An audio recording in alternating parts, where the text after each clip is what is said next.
Résilience, présence, conscience. Voilà que mon livre est maintenant publié. Cette semaine, j'ai été au Salon international du livre de Québec et en 2024, d'autres salons s'ajouteront. Vous pouvez aller en prendre note en allant sur mon site internet qui porte mon nom, auteuraumasculin.com. Vous savez, ce livre est une réalisation aussi importante que mon premier ouvrage qui est sorti en 2022, en août 2022 précisément, en France, et en janvier 2023 au Québec. Le premier ouvrage est plus sombre. Je commence du départ, soit de mon enfance, du parcours que j'ai fait au long de mon adolescence, des faits marquants, sans entrer dans les détails, puisque bien sûr, le but n'est pas de jeter la pierre sur d'autres personnes ou de causer du tort à d'autres personnes, même si pourtant leurs actions et leurs paroles ont été destructives. Le but est de présenter, de faire une mise en matière sur qui je suis, mais aussi pour permettre aux gens de pouvoir se reconnaître à travers mon parcours. Bien sûr, il est question d'événements plus de nature traumatisme ou traumatisante. Mais il n'est pas nécessaire de vivre de grosses perturbations dans notre vie pour vouloir mieux comprendre le monde invisible, toutes les sphères du monde humain. Bien sûr, la psychanalyse et la psychologie font partie de mes livres. Le second livre est aussi une part de psychologie et de psychanalyse que j'avais appliquée à mes propres expériences de vie. Je peux dire que le deuxième livre est un peu la suite du second. Cependant, je me réfère souvent au premier livre pour permettre un contexte ou une meilleure compréhension pour ceux qui ne l'ont pas lu, le premier, ou toujours pour faire un petit rafraîchissement au niveau de certaines situations que le lecteur peut avoir entre-temps oublié, ce qui permet d'être plus clair et plus juste lorsque j'arrive pour expliquer une notion dans le deuxième livre. Donc, je disais qu'il n'est pas nécessaire d'avoir vécu de traumatisme pour vouloir mieux comprendre l'humain, vouloir se dépasser soi-même et atteindre une réelle joie, un état de bien-être en soi. Mon deuxième livre peut être un peu perturbant pour peut-être certaines personnes, puisque si je peux le résumer, ça serait en un mot, se responsabiliser, ou en deux mots, se responsabiliser soi-même. Et si tout commençait par ça? C'est facile de nos jours de mettre la faute sur l'univers, sur notre voisin, sur les autres en général, sur la vie. Se demander pourquoi ça m'arrive à moi, ça m'arrive juste à moi, ça m'arrive tout le temps à moi. Alors que nous sommes vraiment créateurs de notre vie et en plein pouvoir de celui-ci, du pouvoir créateur. Je suis d'accord avec vous qu'on ne choisit pas consciemment, du moins, tout ce qui nous arrive. On ne choisit pas consciemment, par exemple, de contracter un cancer. On ne choisit pas de faire un accident. On ne choisit pas que notre conjoint nous laisse.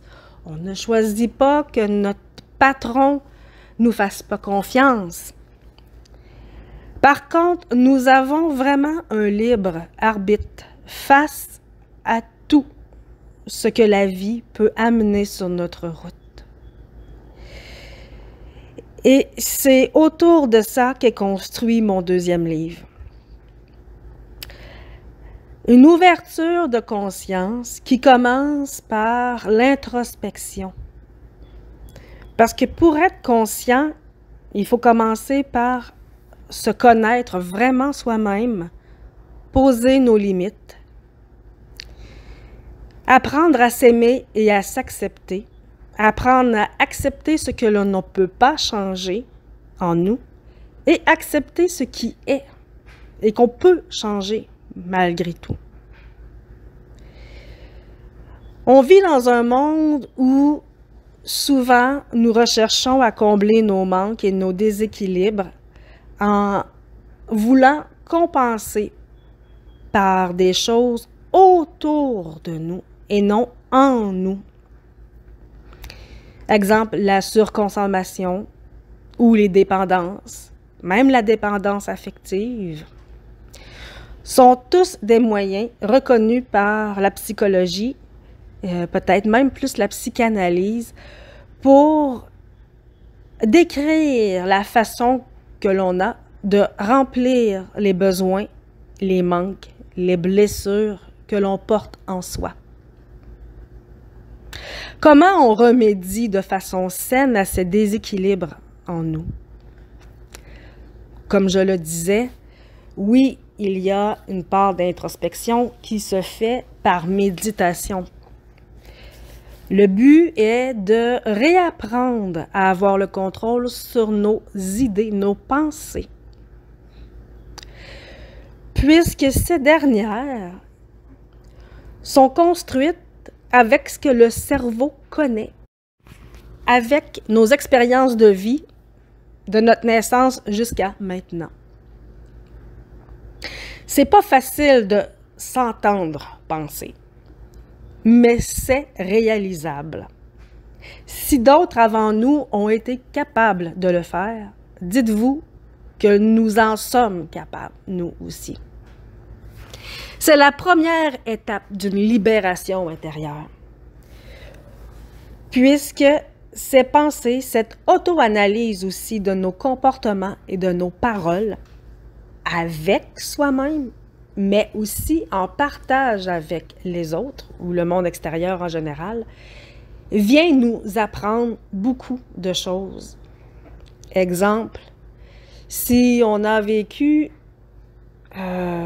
certains événements qui ont causé de la frustration en nous, si nous avons certains préjugés ou certaines croyances, ces dernières peuvent maintenir la frustration en nous. Et c'est prouvé scientifiquement, psychologiquement, que les émotions entretiennent les pensées et que les pensées entretiennent les émotions. Quand nous sommes pris dans ce genre de roue qui tourne inconsciente, nous ne faisons que nous faire revivre notre passé de façon infinie, continuelle, répétée. Lorsque l'on prend conscience de soi et que l'on se rend compte dans cet exemple-ci que nous sommes toujours en réaction, en frustration par rapport à ce qui nous arrive, alors que nous souhaitons l'amour et la douceur, c'est exactement à ce moment qu'il doit y avoir un déclic en nous. Tout part de soi-même. Si vous voulez avoir l'amour et la douceur, par exemple, il faut regarder, vous, est-ce que vous êtes amour et douceur pour vous-même? Est-ce que vous êtes amour et douceur avec les autres, en réaction à ce qui vous arrive? Est-ce que vous acceptez? Est-ce que vous lâchez prise facilement? Ou vous avez tendance à toujours combattre? Toujours avoir le sentiment de devoir vous battre pour avoir votre place. Donc, quand je parle que la liberté intérieure commence par nous-mêmes, c'est dans ce genre de réflexion d'ouverture de la conscience. Vous savez, on a entendu souvent Une personne qui est négative va attirer du négatif dans sa vie. Inversement, une personne qui est positive va attirer du positif dans sa vie.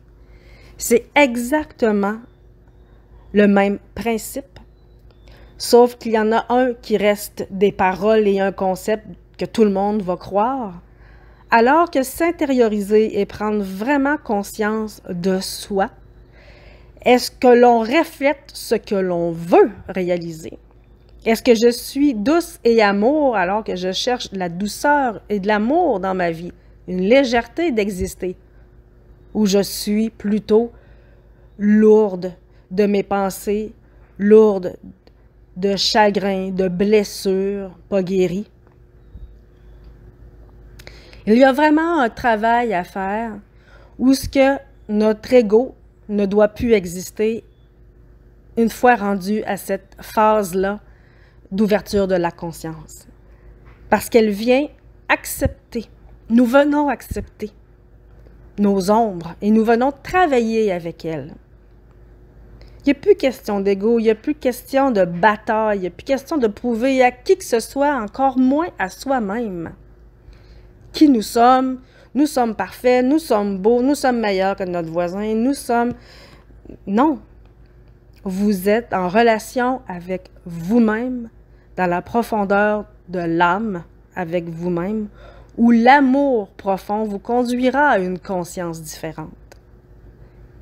Et cette conscience, une fois acquise avec soi-même, fait en sorte que l'on va s'attirer ce même genre de vibration, parce que l'on ne voudra plus non plus, on ne voudra plus permettre certaines situations porteuses de lourdeur, de négativité.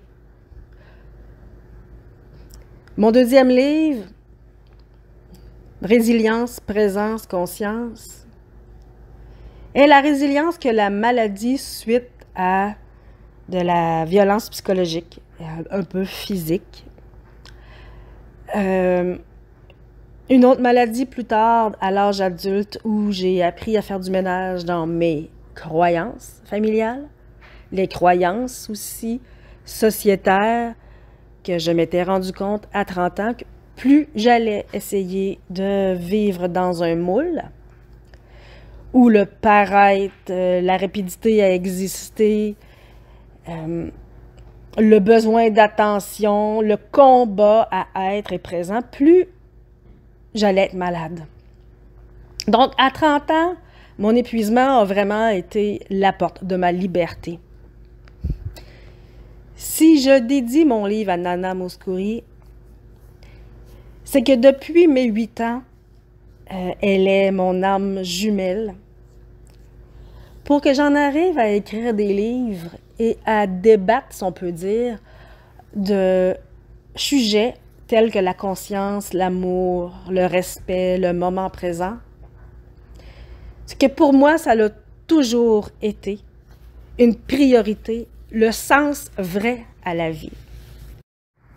Au printemps 2023, une personne très proche de moi m'a dit, entre autres, qu'il fallait que j'accepte la jalousie et l'hypocrisie, car il y en aura toujours sur la planète.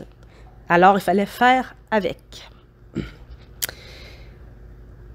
Bien sûr, j'ai dit à cette personne que tant que l'on pense de cette façon, nous ouvrons la porte aux émotions, aux valeurs basses en vibration, exempts d'amour, d'exister dans notre monde. C'est à ça aussi que revient la présence de Nana Mouskouri dans mon second livre. C'est qu'elle aussi, elle a une quête d'amour, de justice et de vérité. Et jamais elle n'a accepté de suivre l'ombre. Jamais elle n'a accepté de poser le genou devant certaines formes de négativité. Elle a toujours voulu combattre, défier. Son moyen a été par la chanson, qu'elle appelle d'ailleurs sa propre psychanalyse. Mais elle s'est toujours tournée vers l'amour et la lumière pour accéder et grandir vers un état différent. Alors, c'est entre autres pour cela que je lui dédie mon livre en tant qu'âme jumelle. Et vous, je vous souhaite aussi de marcher vers la lumière, l'amour et la liberté intérieure pour vivre en harmonie avec le monde extérieur de façon équilibrée et complète.